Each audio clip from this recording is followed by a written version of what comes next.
మిజోరంలో తీవ్ర విషాదం చోటు చేసుకుంది. ఐజ్వాల్ జిల్లాలో గ్రానైట్ క్వారీ కూలిపోవడంతో 10 మంది కార్మికులు చనిపోయారు. చాలా మంది శిథిరాల కింద చిక్కుకున్నట్లు సమాచారం.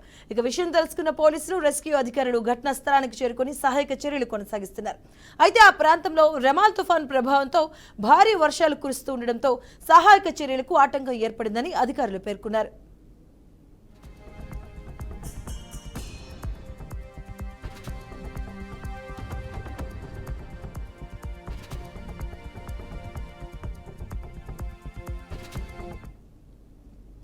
కొండ చర్యలు విరిగిపడడంతో పలు జాతీయ రహదారులు, ప్రధాన రోడ్లను సైతం మూసివేసినట్లు అధికారులు చెప్పారు. ఇక జాతీయ రహదారిపై కొండ చర్యలు విరిగిపడడంతో ఐజ్వాల్కు ఇతర ప్రాంతాలతో ఉన్నటువంటి సంబంధాలు పూర్తిగా తెగిపోయాయి.